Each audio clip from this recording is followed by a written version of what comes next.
Assalamualaikum warahmatullahi wabarakatuh. Perkenalkan, saya Alfika Zaratul Ain SPD CGP Angkatan 9 dari Kabupaten Pati.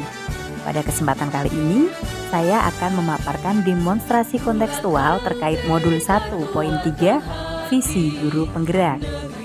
Tujuan khusus dari tugas demonstrasi kontekstual kali ini adalah: pertama, CGP berlatih menerapkan paradigma inquiry apresiatif untuk mengidentifikasi potensi diri dan membuat kalimat prakarsa perubahannya. Yang kedua, CGP berlatih menyusun bagja menurut kalimat prakarsa perubahan diri yang telah dibuat untuk kemudian menjalankannya. Apakah itu paradigma inquiry apresiatif?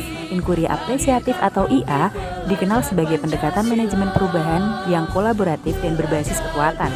Ia menggunakan prinsip-prinsip utama psikologi positif di sekolah. Pendekatan IA dapat dimulai dengan mengidentifikasi hal baik apa yang ada di sekolah, mencari cara bagaimana hal tersebut dipertahankan, dan memunculkan strategi untuk mewujudkan ke arah yang lebih baik. Setelah mempelajari modul 1.3 Visi Guru Penggerak, saya pun menyusun visi saya, yaitu mewujudkan peserta didik yang berakhlak mulia, mandiri, kreatif, kolaboratif, dan cakap teknologi. Belum menyusun sebuah visi, ada baiknya kita belajar tentang tahapan bagja. Bagja: B. Buat pernyataan. A. Ambil pelajaran. G. Gali impian. J. Jabarkan rencana. Dan A. Atur eksekusi. Demi mewujudkan peserta didik yang berakhlak mulia, mandiri, kreatif, kolaboratif, dan cakap teknologi, maka saya menyusun prakarsa perubahan diri sebagai berikut, yaitu membuat pembelajaran yang menyenangkan. B. Buat pertanyaan utama. Pertanyaan yang pertama, apa yang harus saya lakukan untuk membuat pembelajaran yang menyenangkan siswa?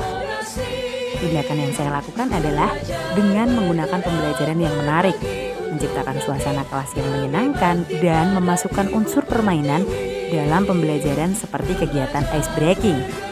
Pertanyaan yang kedua, yakni apa yang perlu saya siapkan untuk membuat pembelajaran yang menyenangkan untuk siswa. Tindakan saya dengan mencari metode pembelajaran dan media yang sesuai, kemudian memanfaatkan teknologi, melakukan pendekatan positif pada siswa.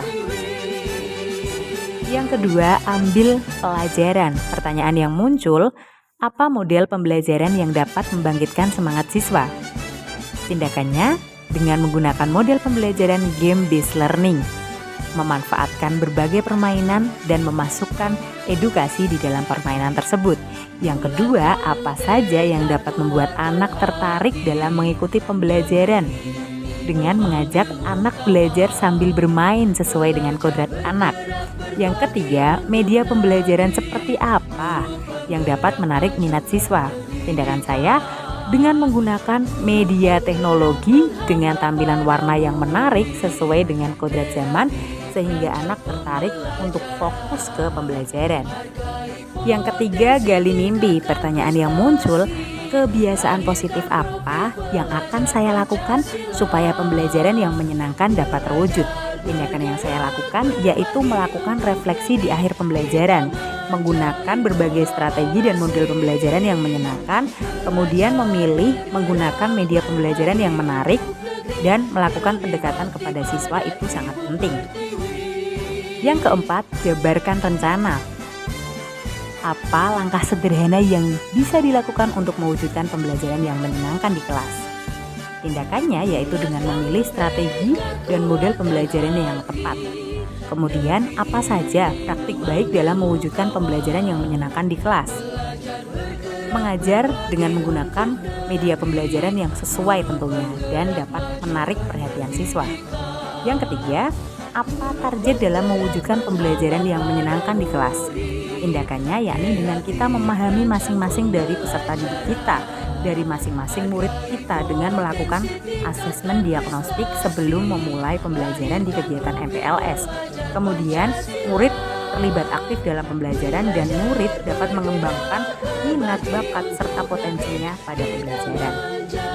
Tindakan terakhir yaitu atur eksekusi. Pertanyaan yang muncul adalah siapa yang mengarahkan dan memantau saya ketika mewujudkan pembelajaran yang menyenangkan di kelas itu? Jelas, kepala sekolah berperan di situ.